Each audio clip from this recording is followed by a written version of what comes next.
오늘은 성령으로 잉태되신 예수 그리스도, 성령으로 잉태되신 예수 그리스도라고 하는 제목으로 함께 말씀을 나누기 원합니다. 기독교인들의 신앙 고백을 사도신경에 요약해서 담아 두었습니다. 이 사도신경 가운데에 이런 믿음의 고백이 있는데요. 이는 성령으로 잉태하사 동정녀 마리아에게 나시고, 이런 믿음의 고백이 나옵니다. 이는 바로 예수 그리스도입니다. 예수 그리스도는 성령으로 잉태하사 동정녀 마리아에게 나신 것을 믿는다. 이런 믿음의 고백입니다. 동정녀라고 하는 말, 오늘날 자주 사용하지 않는 말이다 보니 뜻이 여러분 잘 모르실 수 있을 것 같은데, 동정녀라고 하는 것은 한 번도 남자를 가까이 하지 않은, 남자와 잠자리를 가지지 않은 처녀, 수처녀를 바로 동정녀라고 합니다. 그 수처녀의 몸에 성령으로 초자연적인 그런 하나님의 은혜 가운데 예수 그리스도가 잉태되셨다. 수처녀의 몸에 잉태되어 이 땅에 태어나셨다. 그것을 믿는다라고 하는 고백입니다. 많은 불신자들이 이 부분에서 걸려 넘어집니다. 이 부분에서 기독교 신앙을 가지는 것을 포기합니다. 왜 그렇습니까, 여러분? 우리는 압니다. 상식적으로 압니다. 어떻게 해야 아기가 생기는지를 우리는 잘 압니다. 남자와 여자의 성적인 관계를 통해서 남자의 정자와 여자의 난자가 만날 때에만 잉태가 되어지고 임신이 된다는 것을 우리는 상식적으로 다 압니다. 그렇기 때문에 남자와 여자의 관계를 거치지 않은 채 수처녀의 몸에 초자연적으로 잉태가 되었다? 그런 일은 있을 수가 없다. 그렇게 사람들은 받아들이지를 못하는 것이죠. 누가복음에 보면 어느 날 천사가 마리아에게 찾아갑니다. 그리고 마리아에게 이야기합니다. 마리아, 너는 아들을 낳게 될 거야. 그런데 여러분, 이 마리아는 어떤 상태였느냐? 수처녀였다는 것입니다. 한 번도 남자를 가까이 한 적이 없고 남자와 육체적인 관계를 가진 적이 없는 동정녀, 수처녀였다는 것이죠. 그런데 이런 마리아가 아들을 낳게 될 것이다 라고 이야기하니까 굉장히 당황스러운 말 아닙니까? 그런데 이 천사는 설명합니다. 너의 몸에 잉태될 그 아기는 장차 모든 인류를 죄에서 구원할 구원자가 될 것이다. 이 말을 듣자 마리아는 겸손하게, 너무나도 황당한 이 말이었지만 하나님의 뜻으로 받아들이고 겸손하게 그것을 받아들였습니다. 여러분, 이 당시에 마리아는 정혼을 한 상태였습니다. 정혼이라고 하는 것은 약혼과는 좀 다른 개념입니다. 과거 그 당시 이스라엘 백성들이 결혼할 때에 정혼한 상태가 되면 법적으로는 부부입니다. 법적으로는 서로 부부예요. 그런데 같이 살지 않습니다. 한동안 정혼한 이후에는 떨어져서 지냅니다. 남편이 아내를 위해서 평생 함께 살 처소를 예비할 때까지는 서로 떨어져서 지내게 됩니다. 서로 법적으로는 부부지만 서로 동침하지 않습니다. 동거하지 않습니다. 그런 상태에 이 마리아가 있었는데 아기를 낳게 될 거다. 이 말을 들었을 때에 처음에는 당황했지만 하나님의 뜻으로 알고 받아들였다라는 사실이죠. 그런데 또 다른 정혼자가 있죠. 정혼은 혼자 하는 게 아니잖아요. 마리아는 그 사실을 받아들였는데 마리아의 정혼자였던 요셉은 어땠을까요? 우리 마태복음 1장 18절 19절을 다 같이 읽겠습니다. 예수 그리스도의 나심은 이러하니라. 그의 어머니 마리아가 요셉과 약혼하고 동거하기 전에 성령으로 잉태된 것이 나타났더니 그의 남편 요셉은 의로운 사람이라 그를 드러내지 아니하고 가만히 끊고자 하여. 여러분, 정혼한 상태는 법적으로 무슨 상태라고요? 부부 사이가 되는 것입니다. 함께 살지만 않았지 법적으로는 부부였다는 것이죠. 그런데 이 남편이 될 요셉이 무슨 소문을 들은 것입니까? 정혼한 사람인 마리아가 임신했다는 것을 알게 된 것입니다. 어떤 루트를 통해서, 어떤 사람을 통해서, 어떤 방법을 통해서 이 사실을 알았는지는 성경은 말하지 않습니다. 몰라요. 하지만 좌우지간 이 충격적인 사실을 알게 된 것이죠. 당시 율법으로는 결혼하지 않은 결혼 이외에 다른 관계를 통해서 성적인 관계가 이루어지면 간음죄다. 그렇게 인정되어서 돌에 맞아 죽을 수 있습니다. 그리고 설령 죽지 않는다 할지라도 파혼이 되면서 모든 사람에게 이 수치스러운 일들이 알려지게 되면서 평생을 죄인으로 낙인 찍혀서 부끄러워하며 수치심을 느끼며 살아야 되는 것이죠. 그런데 이 요셉은 일이 그렇게 커지는 것을 바라지 않았습니다. 이 요셉 생각에는 마리아가 나 외에 다른 남자랑 간음죄를 지어서 임신을 했구나. 그렇게 이해를 한 것이죠. 일을 크게 벌려서 파혼을 하고 수치심과 부끄러움을 일으키고 심지어는 돌에 맞아서 죽게 할 수도 있는 그런 상태였지만 그렇게 하지 않습니다. 가만히 조용히 파혼함으로 당사자 간에만 이 일을 수습하려고 한 것이죠. 근데 바로 그때 어떤 일이 벌어집니까? 마태복음 1장 20절 21절 같이 읽습니다. 이 일을 생각할 때에 주의 사자가 현몽하여 이르되 다윗의 자손 요셉아 내 아내 마리아 데려오기를 무서워하지 말라. 그에게 잉태된 자는 성령으로 된 것이라. 아들을 낳으리니 이름을 예수라 하라. 이는 그가 자기 백성을 그들의 죄에서 구원할 자이심이라 하니라. 요셉이 잠을 자는데 꿈에 하나님의 천사가 나타난 것입니다. 그리고는 그 정혼자였던 마리아가 간음죄를 지어서 임신한 것이 아니라 하나님의 은혜 가운데, 하나님의 초자연적인 역사하심 가운데 성령으로 잉태되었다. 그리고 태어날 그 아기는 구원자 메시아가 될 것이다. 바로 이 이야기를 요셉에게 들려줍니다. 요셉은 이 말씀을 믿음으로 받아들입니다. 그리고는 이제 때가 되어서 마리아를 데려와서 함께 동거하며 함께 결혼 생활을 해 나가게 됩니다. 하지만 아기가 태어날 때까지, 아기 예수님이 태어날 때까지는 동침하지 않습니다. 이렇게 하여서 성령으로 잉태되신 예수 그리스도가 이 땅에 사람으로 태어납니다. 이것을 믿는 믿음이 바로 기독교의 믿음이요, 사도신경에서 아까 고백했던 이는 성령으로 잉태하사 동정녀 마리아에게 나시고, 바로 그 믿음의 고백입니다. 여러분, 이 믿음을 가지고 계십니까? 이 믿음의 고백을 하고 계십니까? 많은 불신자들은 받아들일 수가 없다, 그렇게 이야기합니다. 이유가 있죠. 아니 땐 굴뚝에 연기 날까? 여러분, 이런 속담이 있습니다. 우리나라 말에. 굴뚝에 불을 뗐으니까 연기가 바깥으로 나오는 것 아니냐. 원인이 있으니까 결과가 있는 것 아니냐. 세상에 아기가 잉태되고 임신되었다면 남자와 여자의 육체적인 관계, 성적인 관계가 분명히 있었기 때문에 잉태가 되고 임신이 된 거지, 어떻게 수천여의 몸에 초자연적으로 임신이 이루어질 수가 있느냐. 그런 일은 없다. 너희들이 믿는 예수도 똑같이 우리처럼 남자와 여자의 관계를 통해 이 땅에 태어난 평범한 사람일 뿐이다. 그리고 그 예수 결혼도 했다. 그렇게 성경이 말하지 않는 사실을 상상의 나래를 펴서 그들은 막 불려나가기 시작합니다. 예수 그리스도께서 막달라 마리아라고 하는 여인과 결혼을 해서 자녀를 낳았는데 그 자녀가 프랑스 메로빙거 왕조를 이루게 되었다. 그런 상상의 나래를 펴가지고 소설을 만들었는데 그게 2003년에 댄 브라운이라고 하는 사람이 쓴 다빈치 코드라고 하는 소설입니다. 그리고 그 소설은 3년 뒤에 2006년에 영화로도 널리 상영되게 됩니다. 성경이 말하는 것과 전혀 다른 이야기를 엉뚱하게 인간의 상상력을 발휘해서 소설과 영화로 만들어낸 것이죠. 왜 이런 일이 벌어집니까?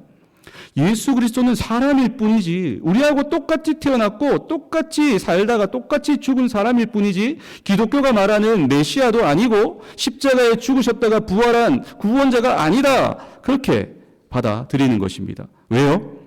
인간의 상식적으로 이해할 때에 그런 일은 있을 수 없기 때문이죠. 그런데 여러분, 그렇게 믿는 사람들이 놓치고 있는 사실이 있습니다. 그렇게 받아들이고 있는 사람들이 간과하고 있는 사실이 있습니다. 하나님의 전능하심입니다. 전능하다는 말은 못하는 게 있다는 말입니까? 없다는 말입니까? 없다. 불가능이 있다는 말입니까? 없다는 말입니까? 없다. 무엇이든지 할 수 있는 전능하신 하나님을 그들은 간과하고 빼놓고 있다는 것입니다. 인간의 이성, 인간의 상식, 인간의 어떤 합리적인 사고, 그 범주 안에서만 받아들이겠다는 것입니다.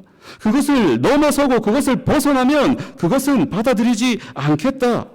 그렇기 때문에 예수 그리스도가 초자연적으로 성령으로 잉태되었다는 것도 당연히 그들은 받아들이지 않는 것이죠. 근데 여러분, 그렇지 않습니다. 하나님이 우리가 하기 힘든 것을 하나님도 하기 힘들고, 우리가 충분히 할 수 있는 것은 하나님도 하실 수 있고, 여러분, 그런 하나님을 믿고 싶으십니까?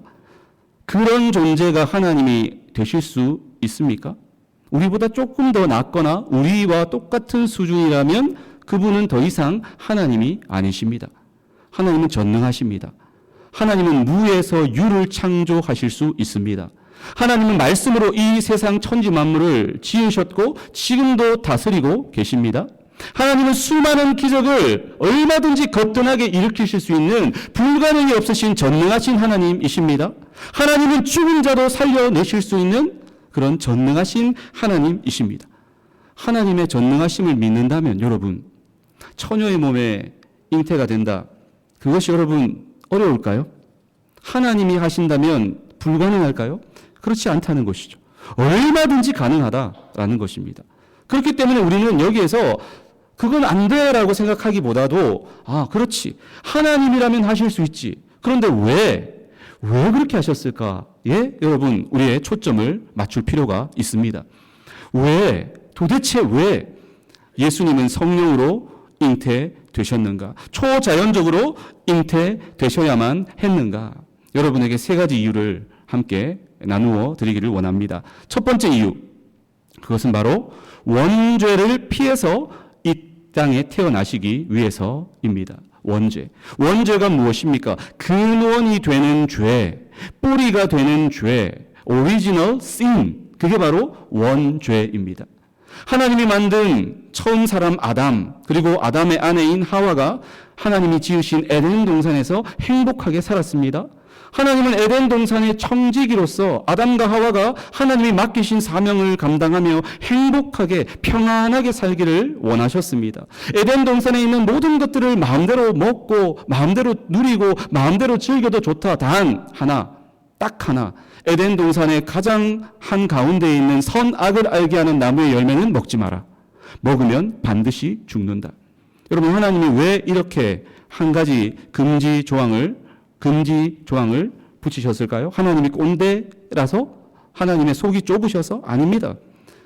이렇게 하신 이유가 있습니다. 모든 것을 자기 마음대로 했다면 아담과 하와는 자신들이 하나님이라고 착각하며 살았을 것입니다.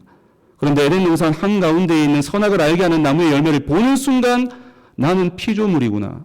내가 하나님이 아니구나. 나는 하나님의 청지기구나. 라는 것을 늘 의식하고 인식하게끔 하는 하나님의 안전장치가 바로 선악을 알게 하는 나무의 열매라는 것입니다. 그런데 어느 날 뱀의 모습으로 마귀가 찾아옵니다. 유혹합니다. 그 선악을 알게 하는 나무의 열매를 먹으라는 것입니다. 불순종하라는 것입니다. 그렇게 되면 하나님처럼 지혜로워질 거다. 너희가 하나님이 될 거다. 그렇게 유혹하고 미혹하고 결국 그 마귀의 유혹에 넘어가서 하나님 말씀에 불순종하게 됩니다. 그래서 이것이 처음 시작된 죄, 그래서 원죄라고 하는 것입니다. 이 죄의 결과 인간은 죽을 수밖에 없는 존재가 되었습니다. 유한한 이 땅에서의 삶을 살아갈 뿐만 아니라 이 땅에서의 삶이 끝이 나면 영원한 멸망, 영원한 심판, 영원한 지옥 가운데 떨어질 수밖에 없는 그런 비참한 처지가 된 것입니다. 하지만 하나님은 그것을 원치 않으셨습니다. 하나님은 그 영원한 멸망에서 인간을 건져내고 구원하기를 원하셨습니다. 그래서 구원자 예수 그리스도를 이 땅에 보내신 것입니다. 그런데 여러분, 만일 예수님이 사람의 죄를 용서하시기 위해서 사람의 몸으로 이 땅에 오셔야 되는데 남자와 여자의 육체적인 관계를 통해서 잉태되어서 이 땅에 태어나신다? 그러면 여러분 어떤 일이 벌어질까요? 예수님이나 우리나 똑같습니다. 우리는 태어나는 순간부터 인간의 대표인 아담과 하와의 영향으로 말미암아 날 때부터 죄의 영향력 아래 태어나게 됩니다.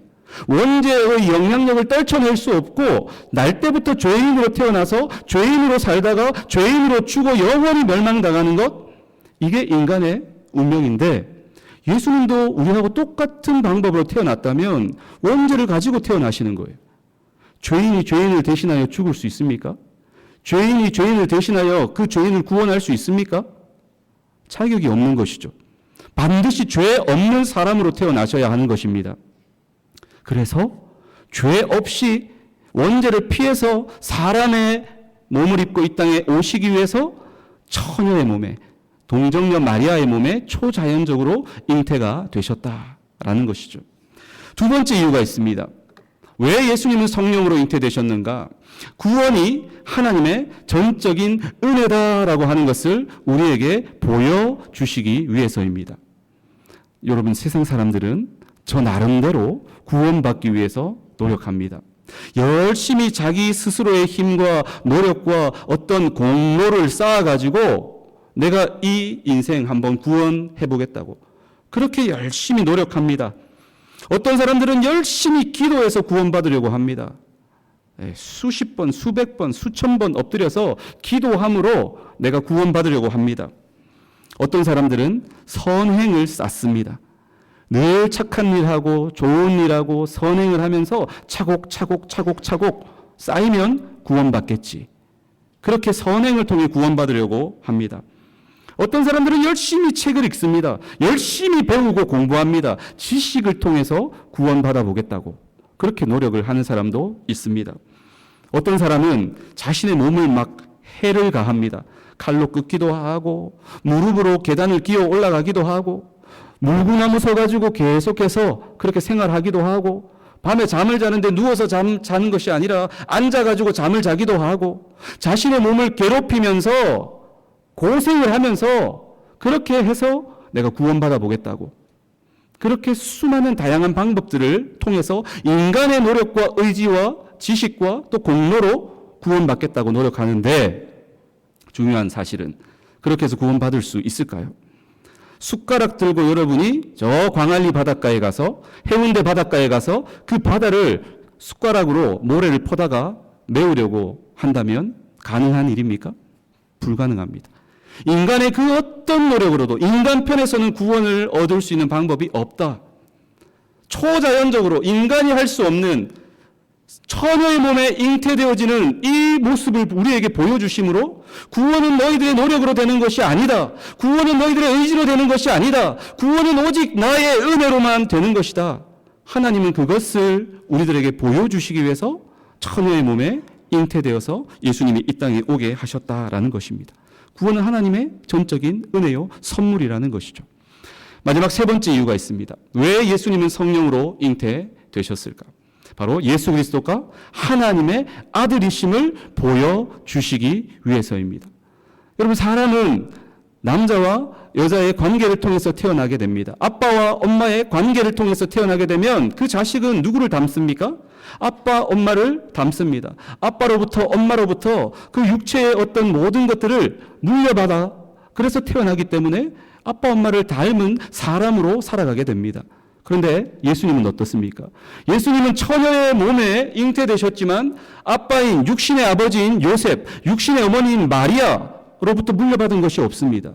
잠시 그 몸을 빌려서 태어나신 것일 뿐 예수님은 성령에 의해서 잉태되셨기에 그 몸에 100% 신성을 가지고 또 동시에 100% 인성, 사람의 또 인성을 가지고 태어나셨습니다. 100% 하나님이신 동시에 100% 사람의 몸을 입고 이 땅에 태어나셨기 때문에 예수 그리스도는 죄와 죽음의 문제, 영원한 생명의 문제를 능히 감당하실 수 있는 자격과 능력이 되시는 줄로 믿습니다. 이것을 보여주시기 위해서, 깨닫게 하시기 위해서 예수 그리스도께서 성령으로 잉태되셨다라는 것입니다. 왜 예수님이 성령으로 잉태되셨는지 여러분에게 세 가지를 말씀드렸습니다. 우리 채플 듣는 학생들은 잘 정리하셔서 또 제출하셔야 되니까 잘 한번 들어보십시오. 원죄 없는 사람으로 태어나셔야 하기 때문이죠. 구원이 하나님의 전적 은혜임을 보여주시기 위해서입니다. 그리고 예수님이 평범한 우리와 같은 사람이 아니라 하나님의 아들이심을 보여주시기 위해서입니다. 그런데 여러분, 기독교 신앙은 절대로 인간의 상식을 무시하지 않습니다. 부정하지도 않습니다. 부인하지도 않습니다. 기독교는 결코 비이성적이거나 신비로운 것만 추구하는 미친 종교 집단이 아닙니다, 여러분. 기독교는 하나님의 전능하심을 인정하고 믿습니다. 우리는 지극히 이성적이면서도 하나님께서 하신다면 우리의 이성, 우리의 상식, 우리의 합리적인 사고, 이것도 전능하신 하나님이 얼마든지 뛰어넘으실 수 있다라고 하는 것을 믿는 것이지, 기독교는 비이성적이고 비합리적이고 신비주의를 추구하는 그런 종교가 아니다라고 하는 것입니다. 여러분, 다시 말씀드리지만 하나님이 우리의 상식 안에서만 움직이시는 하나님이라면 여러분, 그런 하나님 믿을 수 있습니까? 그런 하나님께 여러분, 우리의 죄와 죽음의 문제, 영원한 생명의 문제를 맡길 수 있습니까? 맡길 수 있습니까? 우리보다 조금 더 나은 하나님, 우리 수준의 하나님께 여러분의 영혼을 걸 수 있습니까? 이것만큼 위험하고 어리석은 도박은 또 없을 것입니다. 여러분, 하나님은 우리의 이성을 뛰어넘으시는 분이십니다. 때로는 우리의 생각과 우리의 논리와 우리의 지식으로 도저히 이해할 수 없을 만큼 크고 위대하시고 놀라우신 분이 바로 기독교가 말하는 하나님이십니다. 그런데 여러분, 그 하나님은 결코 실수하지 않으십니다. 그 하나님은 나보다 나를 더 잘 아십니다. 그 하나님은 나보다 나를 더 사랑하시는 하나님이십니다. 그래서 우리의 죄와 죽음의 문제, 우리의 영혼의 문제를 마음껏 믿고 맡길 수 있는 분이십니다. 아무쪼록 이 자리에 있는 모든 한 분 한 분 전능하신 하나님을 믿을 수 있기를 바랍니다. 그리하여서 그 하나님으로부터 구원의 은혜, 인도하심의 은혜, 공급하심의 은혜를 받아 누릴 수 있기를 바랍니다. 이 믿음으로 나아갈 때에 예수 그리스도의 동정녀 탄생도 우리가 얼마든지 받아들일 수 있다는 것을 기억하셔서 여러분이 이 믿음 붙들고 하나님과 함께 동행하는 참으로 복된 인생 다 되실 수 있기를 예수님의 이름으로 축원합니다. 기도하겠습니다. 하나님, 우리의 이성을 뛰어넘는 하나님의 신비에 속한 성령으로 잉태되신 예수님을 오늘 함께 나누었습니다. 우리를 죄에서 구원하시고 영원한 생명을 주시기 위해 이런 놀라운 기적을 행하신 하나님의 사랑을 깨달아 아는 우리 모두가 되게 하여 주시옵소서. 예수님의 이름으로 기도하옵나이다. 아멘. 우리 주기도문으로 예배를 마치겠습니다. 하늘에 계신 우리 아버지여, 이름이 거룩히 여김을 받으시오며 나라가 임하시오며 뜻이 하늘에서 이루어진 것 같이 땅에서도 이루어지이다. 오늘 우리에게 일용할 양식을 주시옵고 우리가 우리에게 죄진 자를 사하여 준 것 같이 우리 죄를 사하여 주시옵고 우리를 시험에 들게 하지 마시옵고 다만 악에서 구하시옵소서. 나라와 권세와 영광이 아버지께 영원히 있사옵나이다. 아멘.